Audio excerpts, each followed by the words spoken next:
बिस्मिल्लाहिर्रहमानिर्रहीम, अस्सलाम वालेकुम। आज हमारा एंटी टेस्ट का जो नजफ सेशन है उसका लेक्चर नंबर 42 होगा। लास्ट लेक्चर में हमने 4.3 चैप्टर 4 जो है सेकेंड ईयर का उसकी स्टार्ट की थी और जो स्ट्रेट लाइन है उसकी स्लोप्स के बारे में हमने पढ़ा था और उसकी कुछ प्रॉपर्टीज़ जो हैं वो आप लोगों के साथ मैंने शेयर की थी। कुछ एक दो MCQs भी हमने किए थे। अब 4.3 ही का जो अगला काम है वो है स्ट्रेट लाइन की जो इक्वेशन है उसकी टाइप्स हमने डिस्कस करनी है। तो हेडिंग मैंने बना दी है types of equation of straight line. तो टाइप्स हमारे पास जो आपके कोर्स में लिखी हैं वो 5 टाइप्स हैं और उनमें उसके अलावा भी एक आध टाइप हम डिस्कस कर लेंगे। यहाँ पे तो शुरू करते हैं। सबसे पहली जो टाइप होती है उसे हम कहते हैं slope intercept form. Slope intercept form, ये नाम से ही ज़ाहिर है कि इसमें स्लोप और इंटरसेप्ट दो चीज़ें इन्वॉल्व होंगी। यानी अगर ये हम कहते हैं कि XY प्लेन है और यहाँ एक लाइन आपको नज़र आ रही है स्ट्रेट लाइन, इसकी इक्वेशन लिखना चाह रहे हैं आप। ये लाइन जहाँ Y एक्सिस को कट करेगी वहाँ जो Y की वैल्यू होगी वो इसका Y इंटरसेप्ट कहलाएगा। तो लेट से अगर यहाँ ये कट करती है और यहाँ से जो Y की वैल्यू है वो C है यहाँ पे, यानी इसके जो Y इंटरसेप्ट है वो C है और इसकी जो स्लोप है वो M के इक्वल है। तो फिर इक्वेशन होती है Y is equal to mx plus C। ये सबसे ईजी और सिंप्लीफाइड फॉर्म में लिखी होती है ये। दूसरे नंबर पे हमारे पास आ जाता है फिर पॉइंट स्लोप फॉर्म का आइडिया।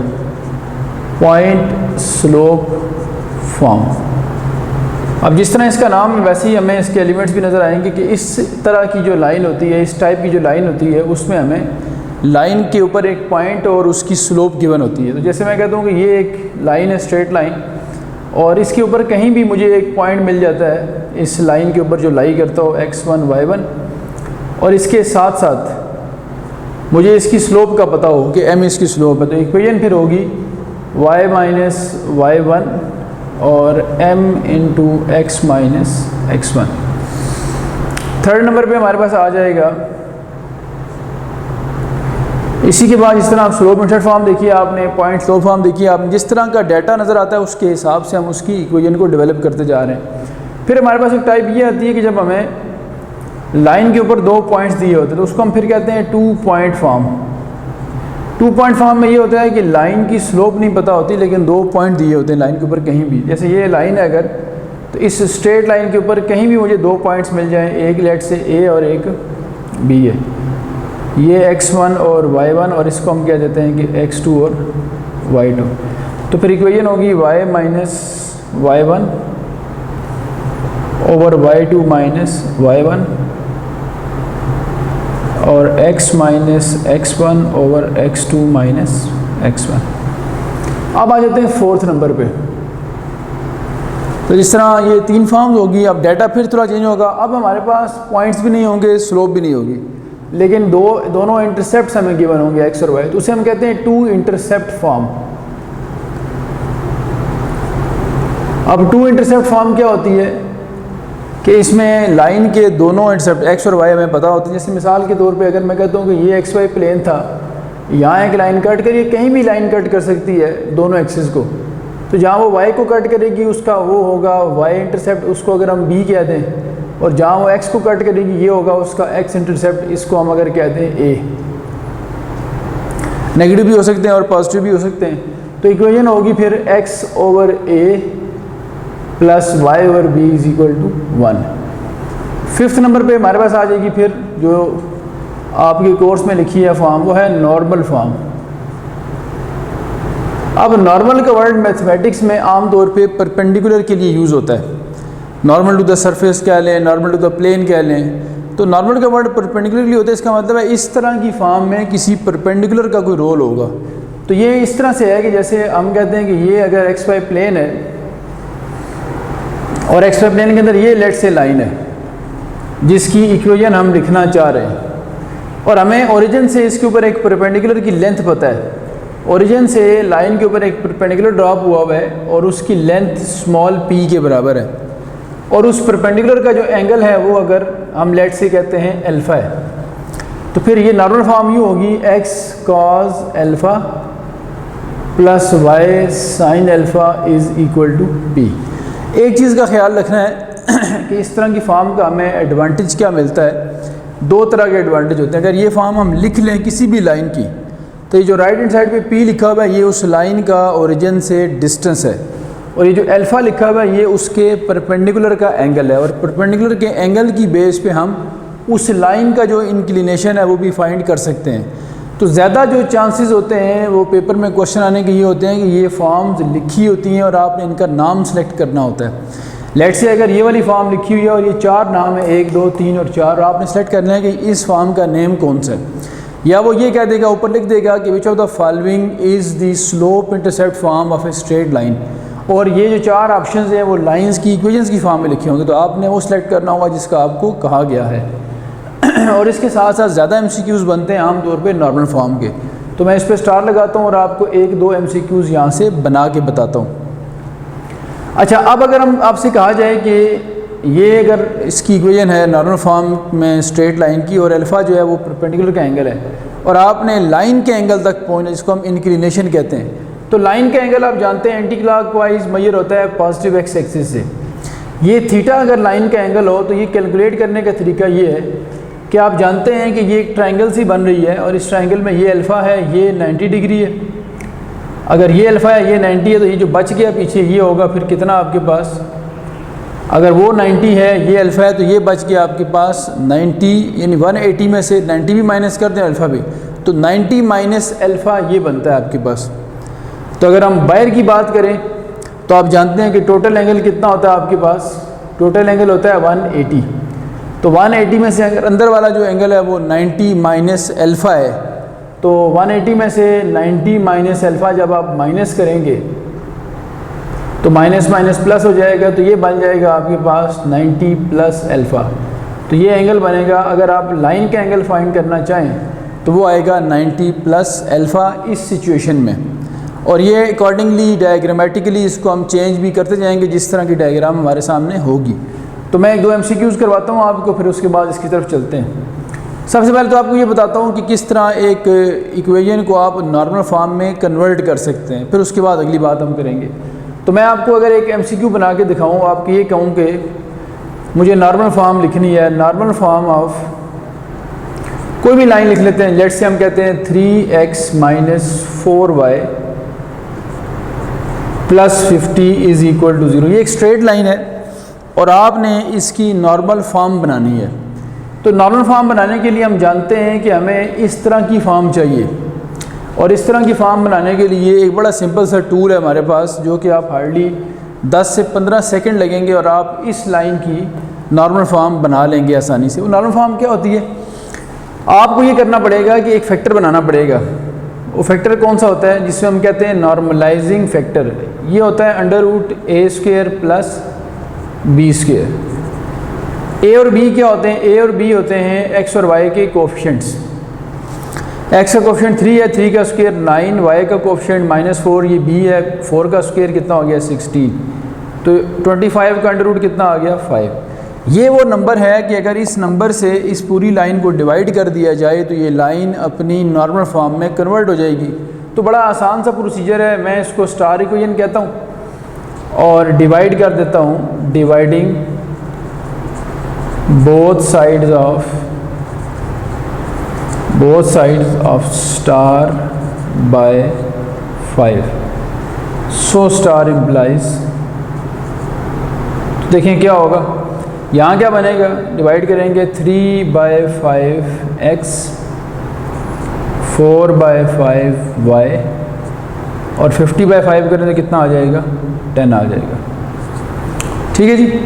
अब इसके बाद चूँकि स्ट्रक्चर ऐसा होता है कि x और y वाली टर्म्स एक तरफ होती हैं और कांस्टेंट जो होता है वो राइट साइड पे लाना होता है आपने। यहाँ कांस्टेंट कितना है 10, तो कांस्टेंट राइट पे ले आए, तो 3/5x,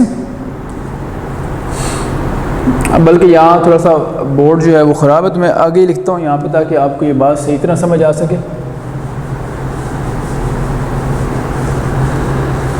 हाँ जी, इसकी जो फाइनल फॉर्म है वो बाकी जो है वो मैं यहाँ लिख रहा हूँ आप लोगों के सामने, उससे फिर कम अज़ कम ये होगा कि आपको विजुलाइज़ करने में आसानी होगी। तो मैंने ये कहा है कि इसको जब कांस्टेंट को राइट पे शिफ्ट करें तो 10 राइट पे लेके आते हैं उधर हमारे पास बच गया 3/5x माइनस 4/5 y, और कांस्टेंट राइट पे ले आए तो -10 हो जाएगा। अब मैंने आपसे कहा है कि जो राइट पे कांस्टेंट लिखा होता है p, ये ओरिजिन से उसके ऊपर परपेंडिकुलर की लेंथ होती है, और लेंथ कभी नेगेटिव नहीं हो सकती। तो अगर ये नेगेटिव होगा तो फिर आप नेगेटिव से मल्टीप्लाई करके पूरी स्टेटमेंट को पॉजिटिव करना है। तो मैं थ्रू आउट एक नेगेटिव से मल्टीप्लाई कर लूँ तो 3/5x 4/5 y is equal to क्या आ जाएगा 10। अब आपको मैंने ये बातें सिर्फ समझाई हैं तो हो सकता है थोड़ा टाइम आपका लगा हो, अदरवाइज़ मुझे खुद बताएं आप कि ये फाइंड करने में हार्डली 5 सेकंड लगें और डिवाइड करके कांस्टेंट राइट पे लाने में भी आपके 5 से 7 सेकंड लग जाएंगे, तो हार्डली 15 सेकंड से 20 सेकंड का टाइम लगता है। और आप एक लाइन को जो कि इस फॉर्म में लिखी थी, इस फॉर्म को याद रखा करें। ये जो फॉर्म होती है लाइन की जिसमें ax + by + c टाइप होती है, इसको हम स्टैंडर्ड फॉर्म कहते हैं। तो आप स्टैंडर्ड फॉर्म को नॉर्मल फॉर्म में ले आए, सिर्फ दो आपने स्टेप किए, एक तो डिवाइड किया और कांस्टेंट को राइट पे शिफ्ट करके पॉजिटिव किया। अब ज़रा इसको इससे कंपेयर करें तो x cos अल्फ़ा है, यानी जो लिखा हुआ x के साथ ये क्या है, ये cos अल्फ़ा है, और जो y के साथ है वो क्या है, वो sin अल्फ़ा है। जिसका मतलब है cos अल्फ़ा जो है वो -3/5 है, और जो sin अल्फ़ा है वो क्या है 4/5, और जो राइट पे लिखा होता है ये होता है p का मतलब है ओरिजिन से उस लाइन का डिस्टेंस। इसका मतलब ओरिजिन से उस लाइन का जो परपेंडिकुलर डिस्टेंस है वो कितना है, वो 10 के इक्वल है। यानी पॉइंट का ओरिजिन एक पॉइंट है और ये एक लाइन है, पॉइंट का लाइन से डिस्टेंस है। तो पहला MCQ तो ये बन सकता है कि वो आपसे ये लाइन दे के उसकी नॉर्मल फॉर्म पूछ ले। दूसरा MCQ ये बन सकता है कि वो इस लाइन का ओरिजिन से डिस्टेंस पूछे आपसे। तो वो भी मैं आपको एक प्रॉपर MCQ बना के बताता हूँ यहाँ पे, ताकि वो भी क्लियर हो जाए बात आपको। तो मैं लिखता हूँ यहाँ पे, यही सेम लाइन दोबारा लिखते हैं ताकि आपको ज़्यादा एफर्ट जो है वो ना करनी पड़े। तो ये क्वेश्चन बना रहा हूँ मैं कि परपेंडिकुलर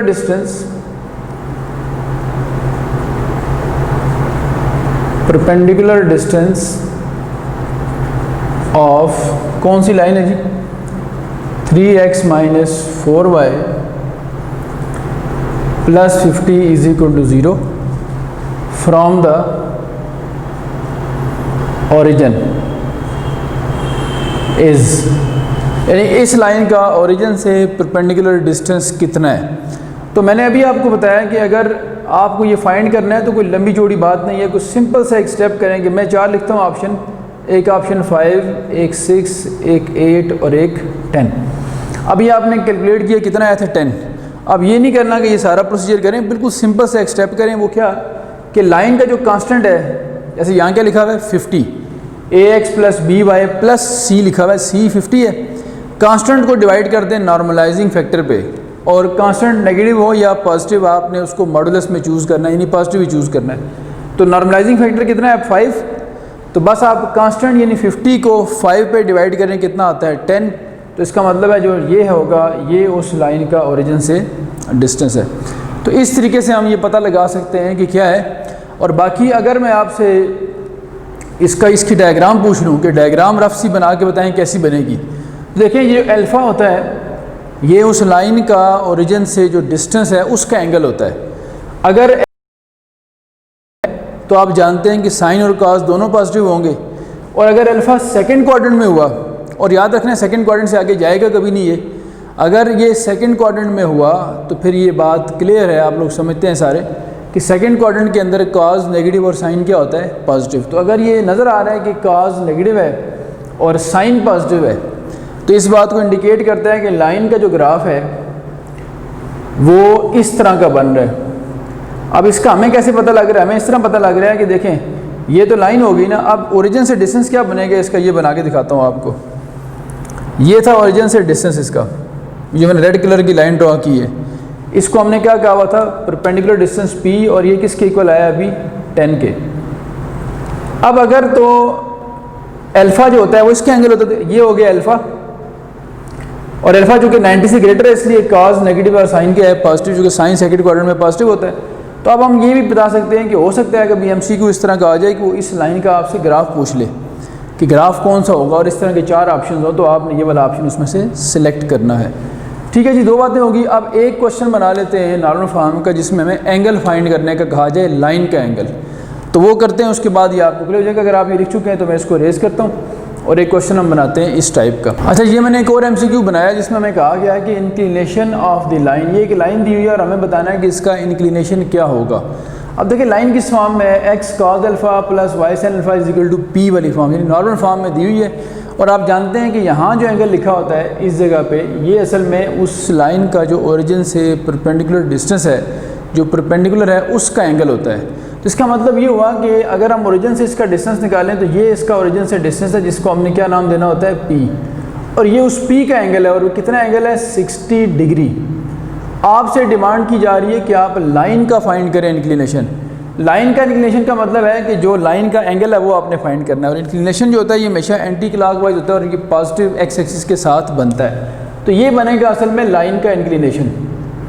अगर ये 60 है तो ये हमें पता है कि 90 है जो कि परपेंडिकुलर डिस्टेंस है, तो 90 और 60 कितने हो गए, 150।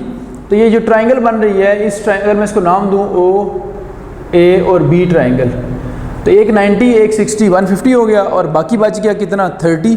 चूँकि ट्राइंगल का टोटल एंगल 180 होता है तीनों का सम, तो ये अगर 30 है तो इसका मतलब टोटल ये वाला 180 है। अगर इनसाइड 30 है तो आउटसाइड फिर कितना होगा, 150। तो ये बन गया लाइन का इंक्लिनेशन। अब अगर ऑप्शन आपको दिए हुए हैं देखें, 120 डिग्री और लेट से 145 डिग्री, 135 डिग्री और एक इसमें आ जाता है आपके पास 150 डिग्री, तो फिर आप ये सिलेक्ट करेंगे अकॉर्डिंगली। ठीक होगी जी बात। तो ये 3-4 मैंने MCQs आपको आइडिया दिया है, 3 लिख के बता दिया, एक दो का आपको आइडिया दिया कि इस तरह के MCQs नॉर्मल फॉर्म से बन सकते हैं। अच्छा, अब हम बात करते हैं, नॉर्मल फॉर्म का भी आइडिया हो गया हमें, बाकी हमने 5 फॉर्म्स टोटल पढ़ लिए हैं। अब जब लाइन का आंसर लिखा जाता है, हमेशा किसी भी फॉर्म को हम सिंप्लीफाई करते हैं तो यूजुअली एक स्टैंडर्ड पैटर्न सेट किया गया है कि उस फॉर्म में हमें आंसर को लिखना होता है। तो अब उस स्टैंडर्ड पैटर्न की अगर हम बात करें तो हम उसे कहते हैं स्टैंडर्ड फॉर्म। ये पहले भी आप लोगों के साथ डिस्कस हुई है। स्टैंडर्ड फॉर्म का कोई ऐसा चीज़, कोई अलग से फॉर्म नहीं है, बस ये समझ लें कि एक स्टैंडर्ड पैटर्न है। जिस तरह क्वाड्रेटिक इक्वेशन का एक स्टैंडर्ड पैटर्न आप जानते हैं कि ax² plus bx plus c होता है, यानी ये होता है ना आपके पास ax² plus bx plus c, तो आप कहते हैं ये standard form of quadratic equation है। इसी तरह से standard form of straight line ये होती है ax plus by plus c is equal to 0। इसे कहते हैं स्टैंडर्ड फॉर्म, यानी जो भी आंसर होगा वो अल्टीमेटली इस फॉर्म में एक्सप्रेस किया जाएगा। अच्छा, ये तो मैंने लिख दिया आपके सामने। अब हमें इससे रेलेवेंट क्वेश्चंस देखने हैं कि किस तरह के आ सकते हैं।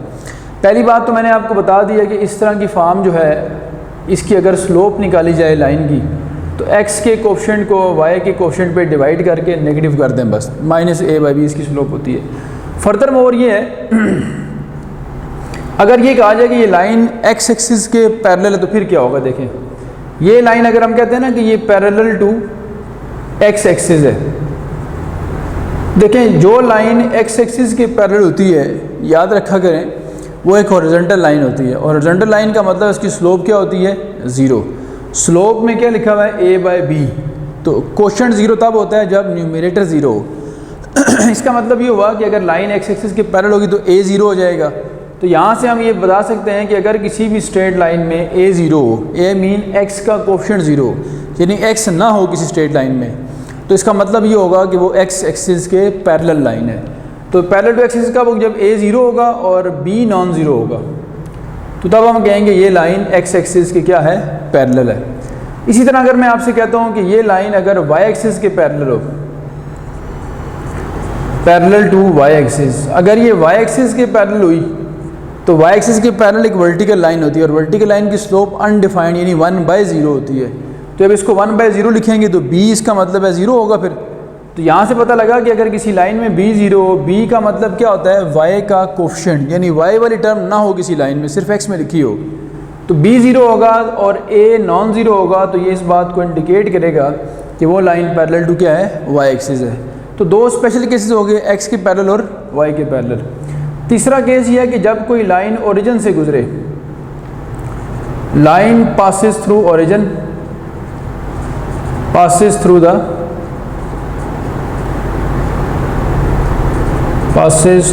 The origin. कोई भी लाइन ओरिजिन से कब गुजरती है, इफ़ अगर उसका जो कांस्टेंट है वो 0 हो जाए, यानी आपको ये देखने में लगे कि किसी लाइन का कांस्टेंट 0 है, तो इस बात को इंडिकेट करेगा कि वो लाइन ओरिजिन से पास कर रही है।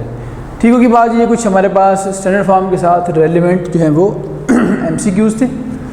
अच्छा, अब हम एक टॉपिक पढ़ेंगे जिसमें हम दो पैरेलल लाइंस जो होती हैं उनके दरमियान डिस्टेंस कैलकुलेट करने का मेथड सीखेंगे, क्योंकि आप लोगों ने पॉइंट से डिस्टेंस निकालना सीखा हुआ है। इसका चैप्टर का जब हमने स्टार्ट किया था तो पहला टॉपिक ही हमारा डिस्टेंस फार्मूला था, दो पॉइंट के दरमियान डिस्टेंस निकालना। टोटल इस चैप्टर के अंदर 3 तरह के डिस्टेंस कैलकुलेट करना सीखेंगे हम। पॉइंट का पॉइंट से डिस्टेंस, पॉइंट का लाइन से डिस्टेंस और लाइन का लाइन से डिस्टेंस। तो एक हमने अभी तक पढ़ा है और वो था पॉइंट का पॉइंट से डिस्टेंस। एक यहाँ भी डिस्कस हुआ है, लेकिन ये चूँकि थोड़ा सा उस लाइन के अंदर डिस्कस हुआ था इसलिए इसको हम अलग से भी दोबारा डिटेल से पढ़ेंगे। तो अब मैं हेडिंग लिखता हूँ इसमें, और वो हेडिंग ये होगी कि दो जो लाइंस आपस में पैरेलल हों उनके दरमियान डिस्टेंस कैसे आपने कैलकुलेट करना है। तो उसकी तरफ चलते हैं। उससे पहले आपको ये समझा दूँ कि जो पैरेलल लाइंस होती हैं उनकी पहचान क्या होती है, कैसे पता लगता है कि लाइंस आपस में पैरेलल हैं या नहीं। तो हेडिंग में लिखता हूँ distance between the parallel lines. Parallel lines जो होती हैं इनके दरमियान डिस्टेंस जो है वो कैसे कैलकुलेट किया जा सकता है। तो मैं अगर कहता हूँ कि ये दो लाइंस आपस में पैरेलल हैं तो डेफिनेटली दोनों की स्लोप्स क्या होंगी, सेम। अगर उसकी स्लोप m1 है, इसकी स्लोप m2 है, तो दोनों की स्लोप सेम होगी। स्लोप क्या होती है असल में, यहाँ से देखें, स्लोप होती है x और y के कोफिशिएंट्स की रेशो, यानी a/b। तो अगर दोनों की स्लोप सेम है इसका मतलब दोनों के x और y के कोफिशिएंट्स की रेशो सेम है। तो यहाँ से ये बात पता लगी कि अगर दो लाइंस पैरेलल हैं तो एक लाइन अगर ये है ax + by + c = 0, तो दूसरी लाइन के अंदर भी ax + by + c = 0। ये जो x और y के कोफिशिएंट्स हैं ये या तो एग्जैक्टली सेम होंगे या सेम बनाए जा सकते होंगे। तो आपने सेम पहले बना लेने, जो चीज़ डिफ़र करेगी वो दोनों का कांस्टेंट होगा। तो देख रहे हैं C1 C2 मैंने डिफरेंट रखा है, लेकिन बाकी a और b मैंने दोनों में क्या रखे हैं, सेम। चूँकि दो पैरेलल लाइंस के दरमियान याद रखा करें कि x और y के जो कोफिशिएंट्स हैं या तो वो सेम दिए होते हैं या सेम किए जा सकते हैं। तो आपने सेम कर लेने हैं पहले, क्योंकि जब आप सेम कर लेंगे फिर आप उनके दरमियान डिस्टेंस निकालने के काबिल हो जाएंगे। अब इनके दरमियान ये डिस्टेंस है, अगर मैं इसको कैलकुलेट करना चाहता हूँ और ये इसको अगर मैं नाम दूँ d का, तो ये जो d डिस्टेंस होगा ना, ये कैलकुलेट करने का फार्मूला ये है कि आप ये इसका एक शॉर्टकट मेथड है और बड़ा इफेक्टिव मेथड है। इसमें क्या करना है, दोनों के कांस्टेंट्स का डिफरेंस लें C1 - C2 और मॉड ले लें उसका, और दोनों का जो नॉर्मलाइजिंग फैक्टर है a और b, अभी थोड़ी देर पहले मैंने आपको नॉर्मल फॉर्म बनाना सिखाई थी। नॉर्मलाइजिंग फैक्टर क्या होता है, √a² + b²। इससे डिवाइड कर दें तो आप दोनों लाइंस के दरमियान डिस्टेंस जो है वो कैलकुलेट कर लेंगे। ठीक है जी, ये हो गया डिस्टेंस बिटवीन पैरेलल लाइंस का हमारे पास फार्मूला। अच्छा, अब इसी के साथ एक आखिरी डिस्टेंस भी पढ़ लेते हैं ताकि ये टॉपिक हमारा हर लिहाज से यहाँ पे कंप्लीट हो जाए। और वो क्या होता है, क्योंकि पॉइंट का पॉइंट से डिस्टेंस आपने पहले पढ़ा फॉर्मूला 1 में, अब आपने लाइन का लाइन से डिस्टेंस सीख लिया है। अब आखिरी चीज़ होती है पॉइंट का लाइन से distance, distance of a point from a line. तो ये तीसरा डिस्टेंस है जो हम अभी सीखेंगे। इसमें क्या होगा कि एक आपको लाइन दी होगी और एक पॉइंट दिया होगा। पॉइंट लेट से x1 y1 है और लाइन अपनी स्टैंडर्ड फॉर्म में दी होगी, या आप ख़ुद उसको स्टैंडर्ड फॉर्म में कन्वर्ट कर लेंगे ax + by + c = 0। और जो डिस्टेंस कैलकुलेट करना चाह रहे हैं हम, वो हमारे पास ये डिस्टेंस है जो मैं रेड कलर की लाइन ड्रॉ कर रहा हूँ, ये है उसका डिस्टेंस। ठीक है जी, वी कॉल इट d। तो distance of a point and line या distance of a point from a line अगर आपने कैलकुलेट करना है तो बड़ा आसान सा फॉर्मूला है। ये जो x1 y1 पॉइंट होगा ये लाइन में पुट कर देना आपने। तो डिस्टेंस d जो होगा पॉइंट का लाइन से, ये होगा कि आपने मॉडुलस लगाना है और मॉडुलस के अंदर ये पॉइंट यहाँ पुट करें, x की जगह ये वाला कोऑर्डिनेट और y की जगह y कोऑर्डिनेट पुट करें, तो यूँ हो जाना है ax1 हो गया, by1 हो गया और प्लस c, और डिवाइडेड बाय क्या होगा डिवाइडेड बाय होगा √a² प्लस b²। ठीक है, वही जिसको हम नॉर्मलाइजिंग फैक्टर कह रहे होते हैं। तो ये हो गया हमारे पास तीसरा और आखिरी डिस्टेंस। ठीक है जी, ये हमारा यहाँ पे काम ख़त्म हो रहा है।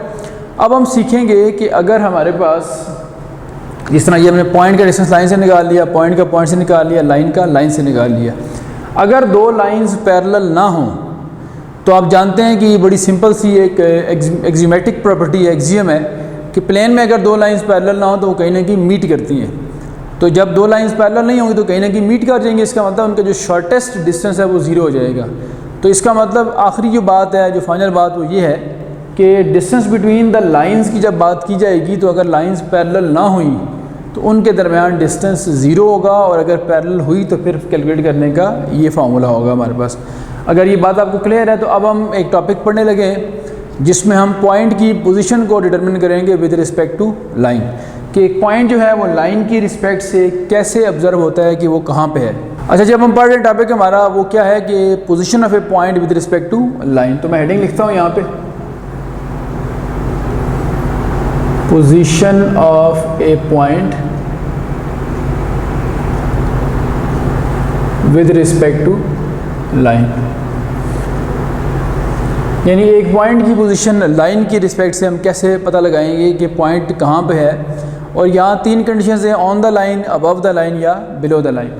तो ये जो लाइन यहाँ दी जाएगी आपको याद रखना ये नॉन वर्टिकल लाइन होगी। यहाँ ब्रैकेट में लिख देता हूँ मैं, नॉन वर्टिकल लाइन। तो लाइन वर्टिकल ना हो बस। तो इसका तरीका क्या है, आपको एक लाइन गिवन हो लेट से अपनी स्टैंडर्ड फॉर्म में ax plus by plus c is equal to 0। Non vertical का मतलब क्या होगा कि वर्टिकल नहीं होगी। वर्टिकल लाइन के अंदर क्या होता है, b 0 होता है। b का मतलब y का कोफिशिएंट, इसका मतलब अगर नॉन वर्टिकल है तो b 0 नहीं होगा। अब तीन ऑप्शन हैं, अगर b 0 नहीं होगा तो या 0 से बड़ा होगा या 0 से छोटा होगा। तो आपने ये करना है कि b को हमेशा एक स्टैंडर्ड सेट करके पॉजिटिव रखना है, यानी y के कोफिशिएंट को आपने हमेशा क्या रखना है, पॉजिटिव। तो अगर वो नेगेटिव भी है तो नेगेटिव से मल्टीप्लाई करके उसको पॉजिटिव कर दें। तो एक आपको गिवन होगी लाइन और एक आपको गिवन होगा उसके साथ पॉइंट जिसकी आपने पोजीशन देखनी होगी। पॉइंट लेट से है x1 और y1। अब आप देखना चाह रहे हैं कि ये पॉइंट लाइन की रिस्पेक्ट से कहाँ पे है, तो मैं आपको बताता हूँ डायग्रामेटिकली कि ये अगर लाइन है नॉन वर्टिकल यानी इंक्लाइंड है तो या पॉइंट अबव द लाइन होगा या ऑन द लाइन होगा या बिलो द लाइन होगा। इन तीनों बातों को डिटरमिन करने का बड़ा आसान तरीका है। मैं इनको तीन केस बना के लिखता हूँ। केस 1, पॉइंट आपने लाइन में पुट कर देना है। लाइन में पुट करें यहाँ तो क्या होगा, x की जगह x1, y की जगह y1 और c। फिर केस 2 लिखते हैं, उसी तरह पॉइंट आपने पुट कर दिया x की जगह x1, y की जगह y1 और c। और फिर केस 3 भी आपने ऐसे ही किया कि x की जगह x1 पुट किया, y की जगह y1 पुट किया और c। अब तीन ऑप्शन मैंने केस क्यों बनाए हैं कि जब आप पॉइंट पुट करते हैं तो या तो आपका आंसर हो जाता है 0 या आंसर हो जाता है लेस देन 0 या आंसर होता है ग्रेटर देन 0। या पॉजिटिव आएगा या नेगेटिव आएगा या 0 हो जाएगा। अगर तो आंसर 0 हुआ तो 0 आने का मतलब ये होगा कि पॉइंट ऑन द लाइन है। पॉइंट P जो है, point P lies on the line, ये लाइन के ऊपर आ जाएगा पॉइंट। अगर मैं इसको सर्कल करके बताऊं तो ये वाला केस होगा। अगर ये नेगेटिव आया तो नेगेटिव आएगा तो पॉइंट बिलो द लाइन होगा। Point P lies below the line, ये लाइन से नीचे आ जाएगा। अगर डायग्रामेटिकली लिखूं तो मैं इसको ये बता सकता हूँ। ठीक होगी बात जी। और आखिरी हमारे पास है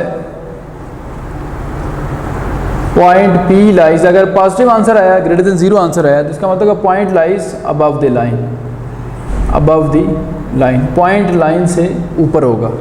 तो ये वाला केस बन जाएगा आपके पास। ठीक है, इन तीनों में एक बात इंश्योर करनी है, गारंटी एक बात की रखनी है आपने कि जो y का कोफिशिएंट है वो पॉजिटिव होना चाहिए। अगर नहीं भी है तब भी आपने पॉजिटिव करना है। एक मैं क्वेश्चन करवाता हूँ ताकि ये वाला आइडिया उसमें आपका कवर हो जाए। तो मैं लिखता हूँ यहाँ पे,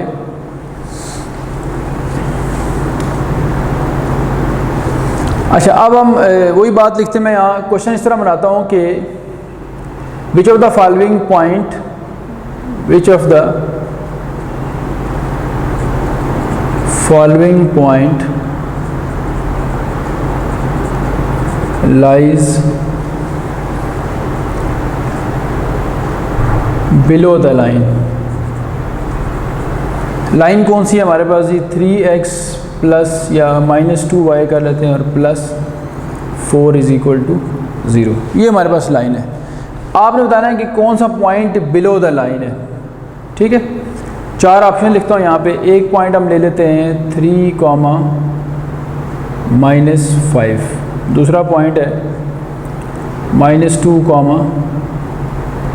-3। तीसरा पॉइंट हमारे पास आ गया -1, -2। और एक डी ऑप्शन में लिखता हूँ। पहले ज़रा ये देखें, आपने सबसे पहले क्या करना है कि y का कोफिशिएंट पॉजिटिव करना है। यहाँ y कोफिशिएंट क्या है? -। अगर ये पॉजिटिव होता तो फिर तो ठीक था, लेकिन अगर ये नेगेटिव भी है ना, तो यहाँ मैं इसका रफ सा बताता हूँ आपको सोल्यूशन कि आप क्या करें। आप इसको पहले नेगेटिव से मल्टीप्लाई करें, क्या हो जाएगा? -3x + 2y -4 = 0। अब आप पॉइंट पुट करें। बिलो द लाइन तब होगा जब आंसर क्या आएगा आपका? नेगेटिव। तो पॉइंट पुट करते हैं। पहले 3 - 5 यहाँ पुट करें। 3 यहाँ पुट करें, -3 × 3 -9, -5 यहाँ पुट करें -9, और ये हो जाएगा कितना आपके पास जी? -10। तो -9 -10 -19 हो गया, और -4 उसमें ऐड करें तो ये बन जाता है आपके पास -23। नेगेटिव आंसर आ रहा है। नेगेटिव आंसर आने का मतलब है कि ये वाला वो पॉइंट था जो पॉइंट बिलो द लाइन था। इसको हम टिक कर देते हैं और बाकी ऑप्शन भी चेक कर लें। यहाँ अगर -2 -3 लिखा हुआ है, यहाँ जब आप -2 पुट करेंगे तो ये बनेगा कितना आपके पास? 6। ये 6 बल्कि यूँ कर लेते हैं, थोड़ा सा इस पॉइंट को चेंज कर लेते हैं ताकि आपको आंसर जो है वो प्रॉपर फॉर्म में ही मिले यहाँ पे। तो यहाँ बल्कि आप ये कर लें। अब देखें, -2 यहाँ पुट करें, कितना हो जाएगा? प्लस का 6, ये 6 बनेगा। यहाँ आप 10 पुट करेंगे, 20 + 6 26, 26 - 4 करें तो 22 आता है। पॉजिटिव आंसर आता है। इसका मतलब अगर इसका आंसर पॉजिटिव आ रहा है तो ये पॉजिटिव जो होता है वो कहाँ होता है? Above the line. तो ये अबव हो गया। ये वाला पॉइंट पुट करें, यहाँ -1 पुट करेंगे तो ये 3 बनेगा, यहाँ -4 बनेगा। इसको भी आप बेहतर होगा कि आप इसको यूँ कर लें, -1, +4 कर लेते हैं ताकि ये आंसर जो है वो आपका पॉजिटिव रहे। अब -1 यहाँ पुट करें, 3 आएगा, यहाँ 8 आएगा, 8 + 3 11, 11 - 4 7, ये भी पॉजिटिव। ये भी क्या हो गया? Above the line. और डी ऑप्शन हम कर लेते हैं लेट से नन का। तो पहले वाला एक ऑप्शन था जिसके पुट करने से आंसर क्या आ रहा था? नेगेटिव। मैं फिर करके दिखाता हूँ। 3 यहाँ पुट किया तो कितना आ गया था? -9, -5 यहाँ पुट किया तो 10, और ये -4। तो ये ओवरऑल बन रहा था -23, जो कि लेस देन 0 था। इसका मतलब था कि पॉइंट कहाँ लाई करना है? Below the line. तो ये वाला पॉइंट है जो कि बिलो द लाइन था। तो इस तरह ये आपके MCQs आ सकते हैं। और आपने सिर्फ y का कोफिशिएंट पॉजिटिव करके पॉइंट पुट करना है, और आपका हार्डली हर पॉइंट चेक करने में 4 से 5 सेकंड का टाइम लगेगा। तो 3 पॉइंट चेक हो जाए अगर, और 4th रह जाए तो फिर 4th, अगर 3 ना हो तो फिर 4th वाला ये ऑप्शन होगा। इसका मतलब 15 से 20 सेकंड का मैक्सिमम ये काम है।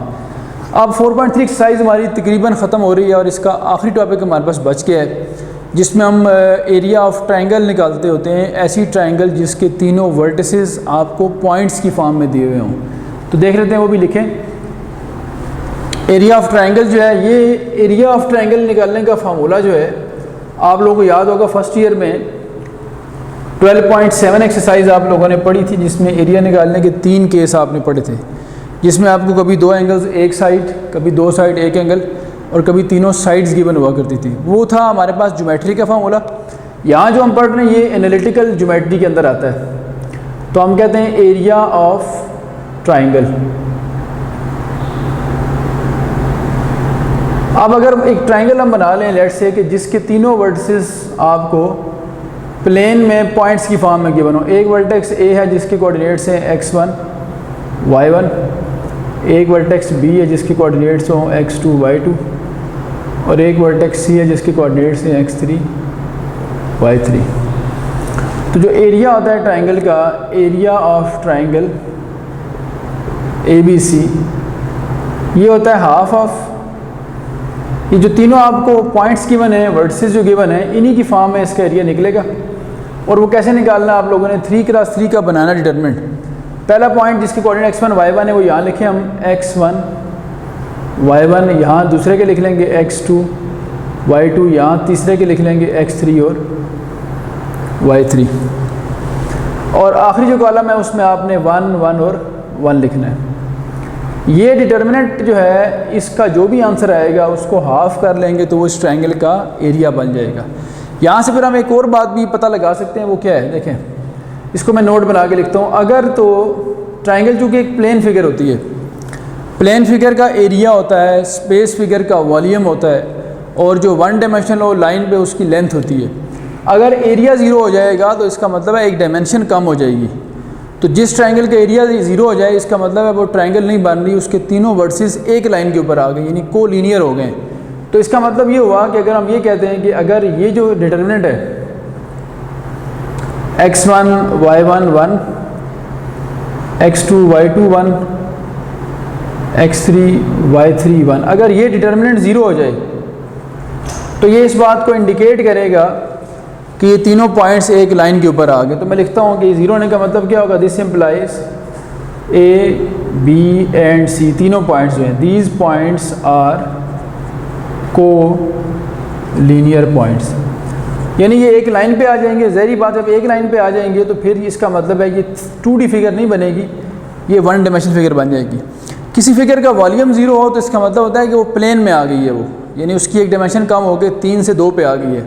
और एरिया ज़ीरो हो जाए तो 2 डायमेंशनल फिगर जो है वो कहाँ जाती है, वन डायमेंशन में, नहीं एक लाइन पे। इसके अलावा आपने एक और बात भी सीखी हुई थी, अगर मैं आपको बताऊँ, आल्सो आपने ये भी पढ़ा हुआ था, अगर हम स्लोप की फॉर्म में देखें कि 3 अगर पॉइंट्स हों और मैं ये कहता हूँ कि slope of A B equal हो जाए स्लोप ऑफ बी सी के, यानी ए बी की स्लोप और बी सी की स्लोप भी अगर सेम हो जाए ना, ये इसको अलग से यूँ लिख लेते हैं।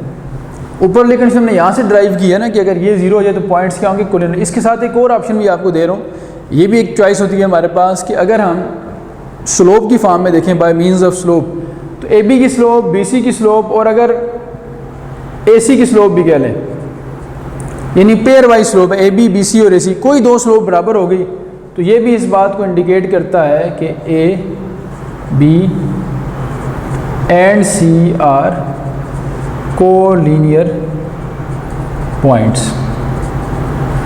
ठीक है जी, ये हो गया हमारे पास इसका यहाँ पे काम। 4.3 हमने वाइंड अप कर दी अभी। अब हम 4.4 की तरफ चलेंगे और 4.4 के अंदर हम देखेंगे कि हमने क्या चीज़ डिस्कस करनी है। मैं 4.4 की हेडिंग लिखता हूँ और फिर देखते हैं कि हमने कौन कौन से टॉपिक उसमें डिस्कस करने हैं। अच्छा जी, मैंने 4.4 की हेडिंग लिखी है। 2 इसमें टॉपिक्स हैं हमारे। एक है कंकरेंट लाइंस का। कंकरेंट लाइन से मुराद ये है कि जो लाइंस एक ही पॉइंट से पास कर रही हों। अगर तो 2 लाइंस एक ही पॉइंट से पास करें तो हम कहते हैं वो इंटरसेक्टिंग लाइंस हैं, लेकिन अगर 2 से ज़्यादा एक ही पॉइंट से पास करें तो फिर हम वर्ड यूज़ करते हैं कंकरेंसी का। कंकरेंसी मींस कि वो तीनों लाइंस एक ही पॉइंट से पास करें तो वो कंकरेंट लाइंस होंगी, और जिस पॉइंट से वो तीनों पास करती हैं अगर ये पी पॉइंट है तो इसको पॉइंट ऑफ कंकरेंसी कहते हैं। तो ये तो एक टॉपिक होगा कंकरेंट लाइंस का। दूसरा होगा फिर angle between the lines. 2 lines के दरमियान एंगल कैलकुलेट करना हम सीखेंगे। तो पहले कंकरेंसी को डिस्कस करते हैं। मैं ये कहता हूँ कि अगर 3 लाइंस हैं हमारे पास, लेट्स से एक लाइन है a x plus B Y plus c is equal to 0, इसमें A1 B1 और C1 लाइन अपनी स्टैंडर्ड फॉर्म में लिखिए। A1 B1 C1 ये तीनों जो एक्स वाई और जो एक्स और वाई के कोफिशिएंट्स हैं वो भी, और जो कांस्टेंट है वो भी क्या होगा, डिफरेंट तीनों में। एक लाइन ये कर लें, एक हम करते हैं A2x B2y और C2 इज इक्वल टू 0, और एक हम कर लेते हैं A3x B3y और C3 इज इक्वल टू 0। 3 ये लाइंस हैं और तीनों अगर क्या हो concurrent, if these 3 lines are concurrent, फिर क्या होना है, फिर होगा ये कि जो डिटर्मिनेंट बनेगा, यानी इसके तीनों कोएफिशिएंट्स A1 B1 C1 फिर A2 B2 C2 और फिर A3 B3 और C3, ये तीनों अगर एक डिटर्मिनेंट लिख दी जाए और अगर डिटर्मिनेंट 0 हो जाए तो फिर इसका मतलब होगा ये तीनों लाइंस जो हैं वो तीनों लाइंस एक ही पॉइंट से पास कर रही हैं। फिर आप इस पूरे सिस्टम का, अगर इन तीनों लाइंस को हम 3 इक्वेशंस को एक क्वेश्चन लिख के आपसे ये कहें कि इनको सॉल्व करें, तो इन तीनों लाइंस का जो बनेगा आपके पास एक सिस्टम ऑफ इक्वेशंस, उस सिस्टम का जो सोल्यूशन होगा वो एग्जिस्ट करेगा क्योंकि तीनों एक ही पॉइंट पे मीट कर रही हैं और वही पॉइंट असल में हमारा सोल्यूशन होता है। तो ये तो पहली बात होगी, इसको हम लिख लेते हैं नोट बना के। एक तो ये बात आपने नोट कर ली। दूसरा नोट आप ये लिखें कि लाजमी नहीं है कि लाइन स्टैंडर्ड फॉर्म में गिवन हो, हालांकि आप हर फॉर्म को स्टैंडर्ड फॉर्म में कन्वर्ट कर सकते हैं। एक और भी आपके कोर्स में लिखा हुआ है मेथड के, अगर लाइन इस फॉर्म में हो y is equal to m x plus c वाली form, m x plus c, एक में m1 c1, एक लाइन ये कर लें, एक लाइन हमारे पास हो जाए m2x प्लस c2, जिसको लाइन के हम कौन सी फॉर्म कहते होते हैं, slope intercept form.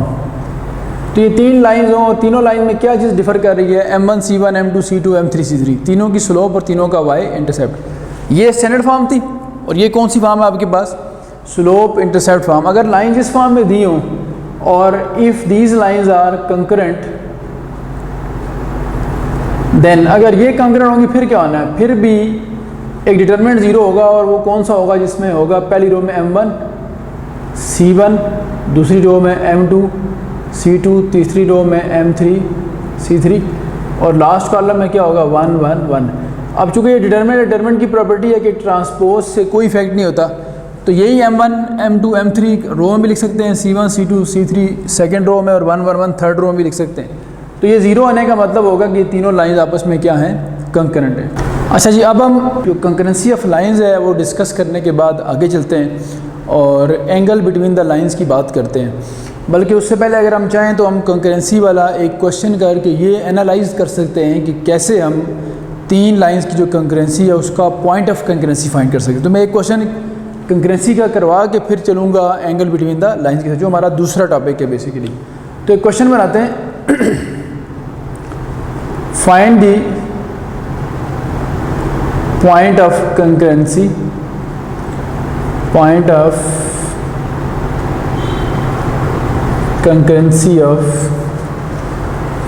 Lines. Lines कौन सी हैं, ये लाइंस हमारे पास, एक लाइन है x plus 2y minus 3 is equal to 0, 2x plus 4y minus 6 is equal to 0। दो लाइंस होगी हमारे पास ये, बल्कि इसको चेंज थोड़ा सा कर लेते हैं, 3x plus y minus 4 is equal to 0, और एक हम ले लेते हैं minus x plus 3y minus 2 is equal to 0। ये तीन लाइंस है और आपने इन लाइंस का पॉइंट ऑफ कंकरेंसी फाइंड करना है। तो इसका तरीका देख लें क्या होगा। पॉइंट ऑफ कंकरेंसी, अगर तो उसने कह दिया कि पॉइंट ऑफ कंकरेंसी फाइंड करें, इसका मतलब लाइंस कंकरेंट है, तो लॉजिकल बात है अगर तीन लाइंस कंकरेंट हैं तो जहाँ से दो लाइंस पास करती हैं वहीं से तीसरी लाइन भी पास करेगी। तो सिर्फ आप कोई सी दो लाइंस को रफ में जल्दी से सॉल्व करके उनका पॉइंट फाइंड कर लें। देखें कोई दो लाइंस जो आपको इजी लग रही हैं, तो मुझे अगर लेट से फर्स्ट और थर्ड इजी लग रही है तो मैं ये जो फर्स्ट लाइन है लाइन 1 और लाइन 3 जो है, मैं लाइन 1 और 3 को अगर ऐड कर लूँ, ये देखें यहाँ रफ में, तो बहुत थोड़ा सा टाइम लगेगा हमारा। आप लोग ये कर लें एडिंग 1 एंड 3। इसके ऐड करने से क्या होगा, देखें x और x कट जाएंगे, बल्कि एक बार लिख भी लेते हैं ताकि आपको प्रॉपर बात समझ भी आ जाए।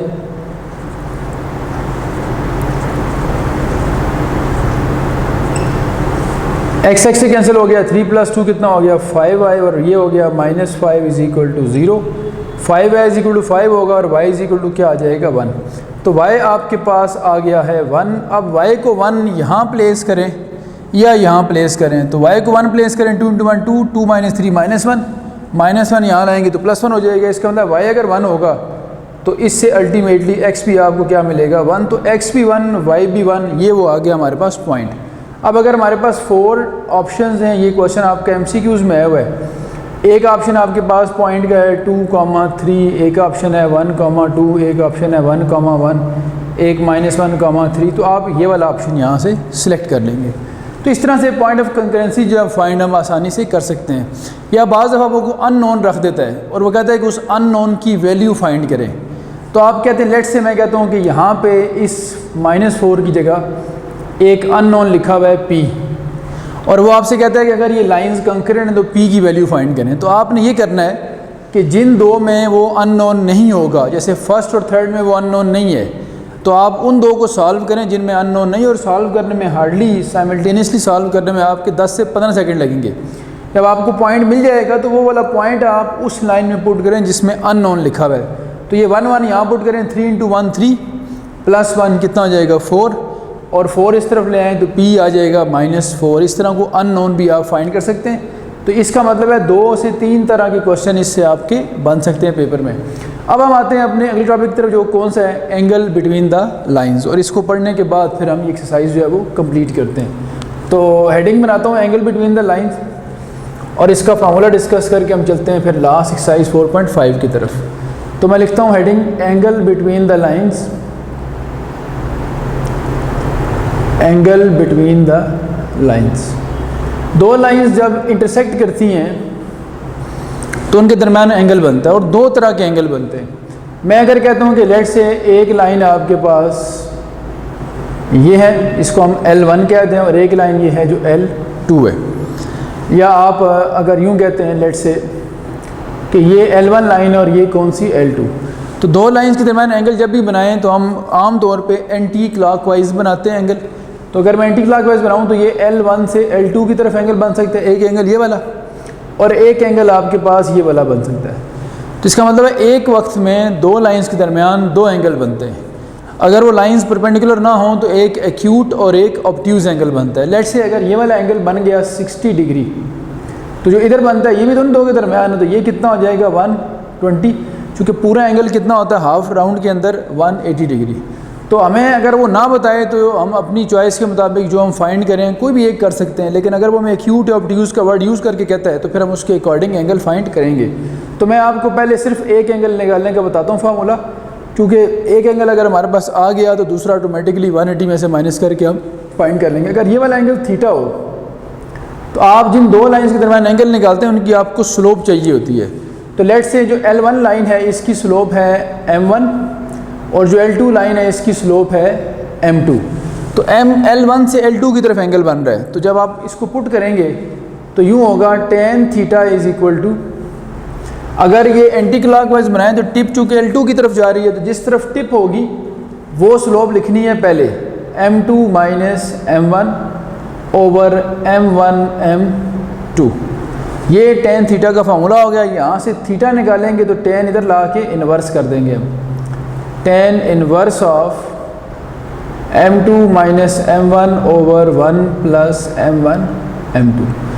तो ये हो गया दो लाइन से इधर एंगल निकालने का फार्मूला। अगर ये एक्यूट एंगल आता है या ऑब्ट्यूज आता है तो 180 में से माइनस करके दूसरा एंगल भी आप फाइंड कर सकते हैं।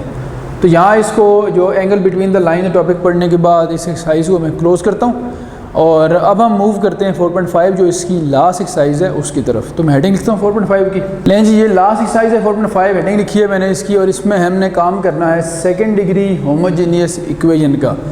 और सेकंड डिग्री की जो होमोजेनियस इक्वेशन होती है इन टू वेरिएबल्स, इसको यहाँ डिस्कस करेंगे, इसका ग्राफिकल व्यू देखेंगे और इसकी कुछ फर्दर प्रॉपर्टीज़ डिस्कस करेंगे। तो जिस तरह क्वाड्रेटिक इक्वेशन की एक स्टैंडर्ड फॉर्म होती है ax² + bx + c = 0, इसी तरह सेकंड डिग्री की जो होमोजेनियस इक्वेशन है इसकी भी एक स्टैंडर्ड फॉर्म है, और वो ये होती है ax² + 2hxy + by² = 0। ये इसकी एक स्टैंडर्ड फॉर्म है। इसमें x² का कोएफिशिएंट a होगा, xy का कोएफिशिएंट 2h होगा, और y² का कोएफिशिएंट क्या होगा b। अब ये जो सेकंड डिग्री की होमोजेनियस इक्वेशन है ये रिप्रेजेंट करती है टू स्ट्रेट लाइंस को। तो मैं लिखता हूँ कि ग्राफिकली ये क्या रिप्रेजेंट कर रही होती है, it represents a pair of straight lines, pair of straight lines. ये स्ट्रेट लाइंस के एक पेयर को रिप्रेजेंट करती है, और वो स्पेशल पेयर होता है, ऐसा लाइंस का पेयर होता है कि जो ओरिजिन से पास करता है, यानी दोनों लाइन ओरिजिन से पास करेंगी तो उनका जो पॉइंट ऑफ इंटरसेक्शन है वो ओरिजिन में मिलेगा हमें। तो pair of straight lines through the origin, through the origin. यानी क्या मतलब हुआ इस बात का कि अगर ये XY प्लेन है तो वो जो दो लाइंस हैं, ये लेट से x एक्सिस की लाइन होगी हमारे पास, ये हमारे पास होगी y एक्सिस। तो दोनों लाइंस जो होंगी, लेट से एक लाइन ये है और एक लाइन ये, तो दोनों लाइंस ये अगर मैं कहता हूँ L1 है और ये कौन सी L2 जो इस इक्वेशन से रिप्रेजेंट हो रही हैं, तो ये दोनों लाइंस हमेशा ओरिजिन से पास किया करेंगे। यानी इन लाइंस का जो पॉइंट ऑफ इंटरसेक्शन होगा वो कहाँ बनेगा, ओरिजिन पे बनेगा। तो यही लिखी है मैंने बात कि ये क्या रिप्रेजेंट करती है, पेयर ऑफ स्ट्रेट लाइंस, और जो कहाँ से पास करती हैं, थ्रू द ओरिजिन। तो ये MCQ पहला ये बन सकता है कि आपको सेकेंड डिग्री की इस तरह की 4 इक्वेशंस दी जाएँ और आपसे कहा जाए कि इनमें से कौन सी इक्वेशन होमोजीनियस है। होमोजीनियस का कहने का जो पर्पज़ है वो ये होता है कि हर टर्म के अंदर डिग्री सेम होती है। होमोजेनिटी जो होती है वो असल में सिमिलरिटी को शो करती है। तो इसकी भी डिग्री 2 है, उसकी भी 2 है, और x × y जो प्रोडक्ट है इसकी डिग्री भी मिला के 2 काउंट होती है। तो इसलिए इसको होमोजीनियस कहते हैं। अगर डिग्री सब की 3 हो तो फिर भी ये होमोजीनियस होगी, डिग्री सब की 4 हो फिर भी क्या होगी, तो हर टर्म की डिग्री सेम होगी तो ये होमोजीनियस होगी, और वो जो सेम डिग्री होगी वो इस इक्वेशन की डिग्री कराएगी। तो जो सेकंड डिग्री की होमोजीनियस इक्वेशन है ये मैंने आपके सामने लिखी है और ये 2 स्ट्रेट लाइंस को रिप्रेजेंट करती है। अगर मैं आपके सामने ये लिखूँ x + 2y = 0, तो ये भी एक होमोजीनियस इक्वेशन है, लेकिन ये डिग्री 1 की होमोजीनियस इक्वेशन है। इस तरह अगर मैं ये लिखता हूँ x³ + y³ = 0, तो ये भी एक होमोजीनियस इक्वेशन है, लेकिन ये डिग्री 3 की होमोजीनियस इक्वेशन है। हम यहाँ पर्टिकुलरली डिग्री 2 की होमोजीनियस इक्वेशन को डिस्कस करेंगे पूरी 4.5 के अंदर। अच्छा, ये बात तो होगी। अब ये आपको कन्फर्म पता लग गया कि इससे 2 स्ट्रेट लाइंस बननी है। अब इन 2 लाइंस के दरमियान जो एंगल होता है वो भी हम फाइंड कर सकते हैं। उसका एक फार्मूला बड़ा सिंपल सा है, वो भी देख लेते हैं। तो उसकी मैं हेडिंग बनाता हूँ, एंगल बिटवीन द लाइंस। और ये देखें, एक तो लाइंस के दरमियान एंगल निकालने का फार्मूला थोड़ी देर पहले मैंने लिखा था, जिसमें tan थीटा वाला फार्मूला यूज़ करके हमने m2 - m1/1 + m1 m2 किया था। यहाँ पे जो लिख रहे हैं यहाँ भी वो फार्मूला एप्लीकेबल है, लेकिन इसका एक आसान फार्मूला भी हमारे पास है जो डायरेक्ट ये जो A, H और B है इसकी बेस पे भी बनाया जा सकता है। तो एंगल बिटवीन द लाइंस, ये किन लाइंस की बात हो रही है, ये उन लाइंस की बात हो रही है जो इस इक्वेशन से बनती हैं। यानी पर्टिकुलर ये फार्मूला सेकेंड डिग्री वाली इक्वेशन से बनने वाली लाइंस के लिए है। और वो क्या होता है, tan थीटा = ये बनेगा 2 × h² - AB/a + b। ये फार्मूला हमारे पास होगा। और ये फार्मूला अगर यहाँ से थीटा निकालना है तो ये बनेगा tan inverse of 2 × h² - AB/a + b। Further more फिर ये है कि इस फार्मूले की बेस पे हम कुछ चीज़ें ऑब्ज़र्व कर लेते हैं। देखें, दो बड़े स्पेशल केस बनते हैं लाइंस के, कि जब लाइंस आपस में इस तरह इंटरसेक्ट करें कि वो 90 के एंगल बना रही हों, यानी वो परपेंडिकुलर लाइंस हों, वो एक स्पेशल केस है। और दूसरा ये बनता है कि जब लाइंस दोनों इस तरह से ओवरलैप कर जाएं कि वो कोइंसाइड कर रही हों, कोइंसिडेंट लाइंस हो। तो कोइंसिडेंट लाइंस के दरमियान एंगल 0 डिग्री होगा और परपेंडिकुलर के दरमियान कितना होगा, 90। उसकी जो डिपेंडेंस है वो इस फार्मूले के ऊपर है। अगर इसका न्यूमरेटर यानी h² - AB 0 हो जाए तो इसका मतलब ये होगा कि न्यूमरेटर 0 होने से tan थीटा 0 होगा और थीटा आ जाएगा 0 डिग्री। इट मीन्स अगर h² - AB 0 होगा तो लाइंस के दरमियान एंगल 0 डिग्री बनेगा और वो पैरेलल यानी कोइंसिडेंट हो जाएंगी। चूँकि पैरेलल लाइंस एक ही पॉइंट से पास करें तो वो कोइंसाइड कर जाती है। और अगर इसका डिनोमिनेटर यानी a + b 0 हो गया, a + b का मतलब x और y के कोएफिशिएंट जो है x² और y² के कोएफिशिएंट, तो फिर इसका डिनोमिनेटर 0 होगा और tan अनडिफाइंड हो जाएगा। और tan अनडिफाइंड कहाँ पे होता है, 90 पे, तो उसका मतलब होगा लाइंस आपस में परपेंडिकुलर हैं। तो ये 2 बातें जो मैंने आपसे कही हैं ये मैं नोट बना के लिखता हूँ। इसके अलावा कुछ और भी यहाँ लिख दूँगा बातें।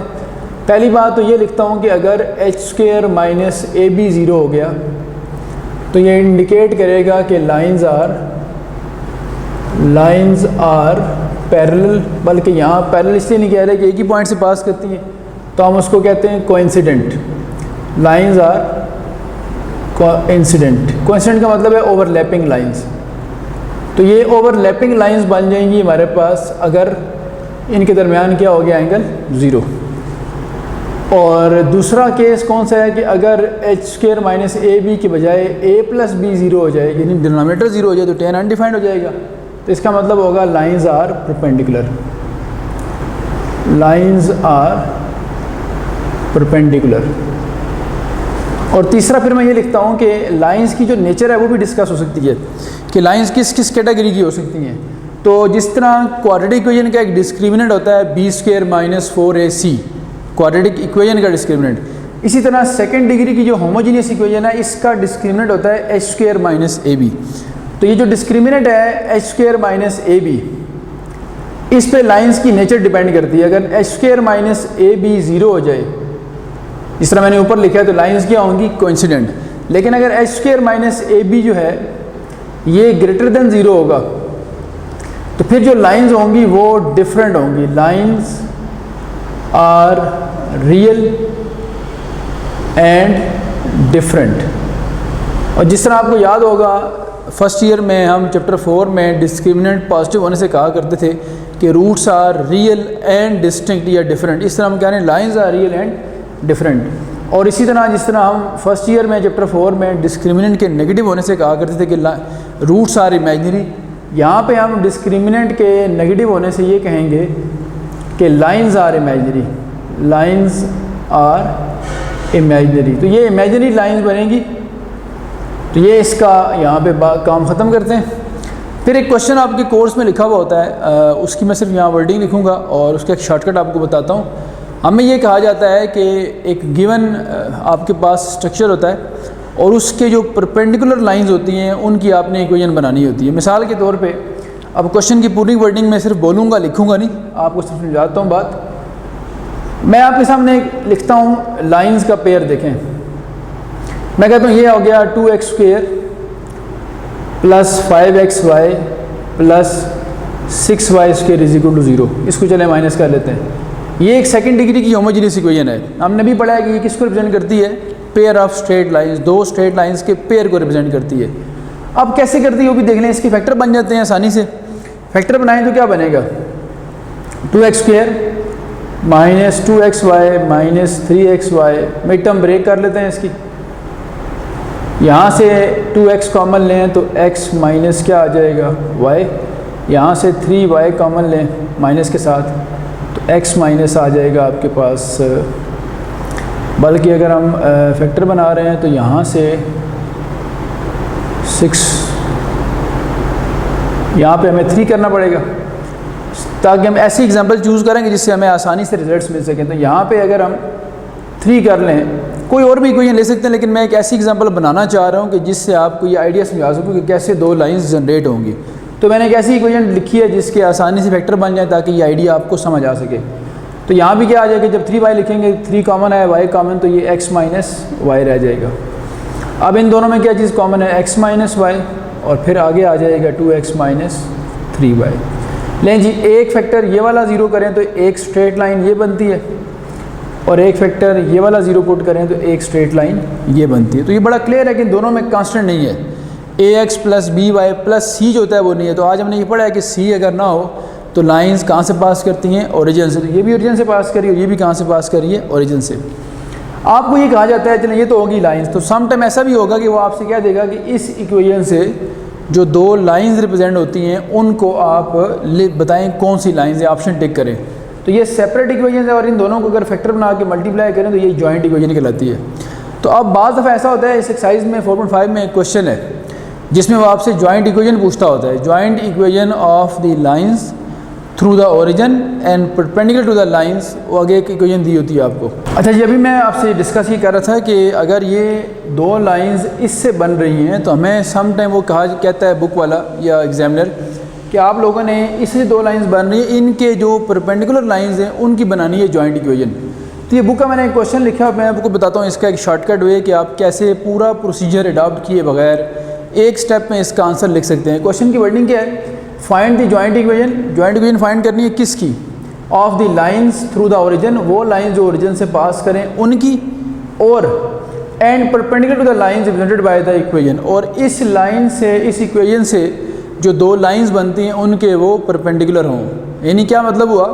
ये सेकंड डिग्री की एक होमोजेनियस इक्वेशन गिवन है, ये दो लाइंस को रिप्रेजेंट करती है, उन दो लाइंस के परपेंडिकुलर जो दो लाइंस होंगी उन दो लाइंस की जॉइंट इक्वेशन फाइंड करनी है। तो बड़ा आसान सा काम होगा। आपने सिर्फ ये करना है कि जो आपका आंसर होगा एक स्टेप में अगर लिखना चाह रहे हैं आप, बेशक आप बुक से देखिएगा भी। ये सेकंड लास्ट क्वेश्चन है 4.5 का और ये क्वेश्चन नंबर 8 बनता है। तो इसका आंसर भी देखने बुक से और देखेंगे वो जो पूरा लॉन्ग क्वेश्चन है वो हमने किस तरह विद इन 5 सेकेंड किया हुआ है। आपने जो आंसर लिखना है उसमें क्या करना है कि फर्स्ट कोफिशिएंट और लास्ट की प्लेस चेंज करनी है। फर्स्ट ए और लास्ट कौन सा है, बी। तो बी को शुरू में लिख दें और ए को लिख दें एंड में, और जो मिडिल वाला कोफिशिएंट है उसका साइन चेंज करना है। तो आपको वो इक्वेशन मिल जाएगी, वो जॉइंट इक्वेशन मिल जाएगी उन लाइंस की जो इन दोनों के परपेंडिकुलर हैं। तो इससे जो दो लाइंस बनेंगी वो लाइंस आपस में क्या होंगी, परपेंडिकुलर, और वो किसके होंगी, वो जो दो लाइंस होंगी वो इनसे बनने वाली दो लाइंस की क्या होंगी, परपेंडिकुलर। तो ये एक स्टेप में आपको इसका आंसर मिल सकता है। तो यहाँ हम चैप्टर 4 जो है वो क्लोज़ करते हैं, और नेक्स्ट क्लास में इंशाल्लाह हम नेक्स्ट चैप्टर जो है वो स्टार्ट करेंगे। तो आज तक के लिए इतना काफ़ी है। अल्लाह हाफ़िज़।